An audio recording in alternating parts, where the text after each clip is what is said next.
the technology, whoever made it, is something that really couldn't be recreated. And there's so much in the skull that the more you study it, the more unusual it is. So, would you rotate it for the camera, please? Would you mind? Just very slowly. In what way do you think it's so? The technology is so special. Could you explain what you mean by that? The technology. Well, the fact is, could it be created today if we had a crystal this big? Well, it would. The problem is the carving of the jaw, and that's what is so exciting and messes up the scientists. The scientists want to come in. They made tests and they found they couldn't find any kind of tool marks or anything on the whole skull, but there were some around the jaw and the teeth. But when Dolan cracked the tooth when it was at Hewlett-Packard, he did restoration on it to repair it. So it's hard to say where the markings came from. But the thing is, even so, the thing that blows the scientist's mind is the fact is they can't figure out how the skull was separated. And it being separated, and with Hewlett-Packard's test, the top half of the skull and the jaw are the same piece of crystal. And and that right there, how they could separate the two with technology even today would be pretty much impossible. And the fact is how they put prisms inside the skull, how they put the lenses in there that work through the eye sockets, that would take like zero gravity to try to do it today. And really, I don't think we could really duplicate it even with zero gravity. So who did it, how they did it, that's what makes the skull so interesting. But the real thing about the skull of what it is what you feel about it. People pick up this energy, this specialness. And so, well, crystals, in general, will give you energy. You can go buy an amemethyst and put your hand. I get energy. The reason I'm doing this, I get energy with my hands, and I can feel vortexes. Okay, did you feel it outside? Yes, I did. Yeah, it's not like it. It's not like right here. Yeah, the waves. It's waves going out. When you put your hands by it, it's a connection to it. Sure. But if you can have your hands out here and you can feel it, you can be out across the street really and pick it up. Well, I actually felt it when we were coming up the stairs. I could feel there's a vibration now that's going on down the hall, so to speak, because of the presence of the thing. So so that's kind of there's a little bit unusual than just because it's crystal, but so.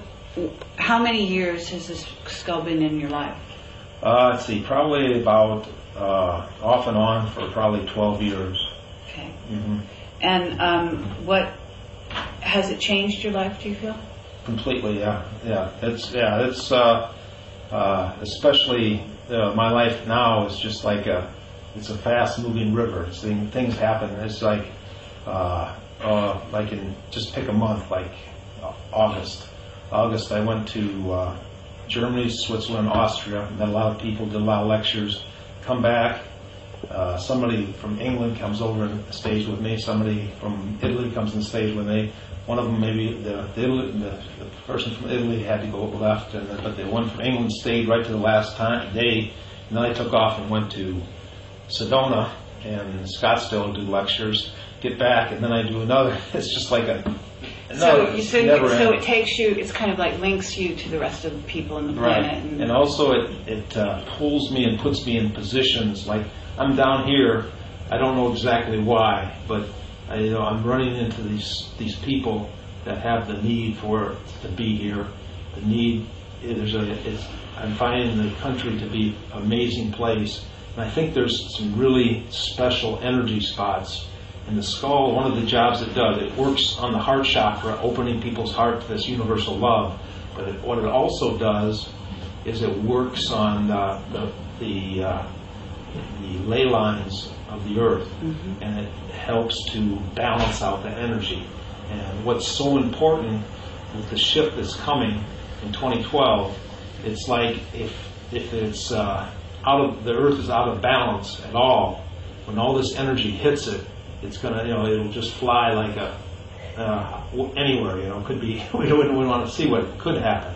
But if we can work with people on these grid lines and open up the energy and make it in balance, then the energy hitting it could make it a lot less, and that's one of the reasons I do this. So you think that's one of the things. But have you been to Stonehenge and to Egypt, to the pyramids? Let's see, I have to go to Egypt to the pyramids, and the skull has been to Stonehenge, yes. Okay, so you still have to go to the pyramids. Yeah, and I feel that's important, one of my important things. I need to go, and it's not just, I think it's Thebes or wherever that area is supposed to be a special area that has some kind of energy I need to go to. So, but I find that where I'm supposed to go, the people call and say, "Hey, we would like to do a lecture here," and it seems to be the right place. So, if that's the place, I'll probably be there. I see. Okay, it was found in 1924. I listened to your lecture, but wasn't sure where you kind of stepped in. Okay, yeah. What happened? It was found by F.A. Mitchell Hedges. Had it since the Mayans gave it back to him in 1927. But the marvelous young girl found it. Actually. Yeah, well, it was his adopted daughter Anna. And they did it. Well, they found it together. Yeah. Okay.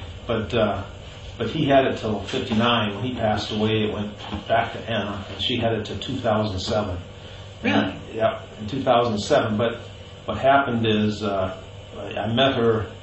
There's a lot of things in Anna's life, and Mitchell Hedges' life, that had parallel things that happened to me. And I was in Panama, a lot of the places they were at, and I felt a connection right away to the skull when I saw pictures of it. And in '81, I heard about it where it was at, and I went up to see her and met with her, and we became really good friends. And she allowed me to go with her when she did different lectures and stuff all over the world. So I was able to take her around the world, go to these different sites, spiritual sites around the world. And so that was, became really good friends, and she's an amazing, amazing person, so I have a total respect for her. It's a really neat person. So is she still alive? No, what happened is she traveled with her,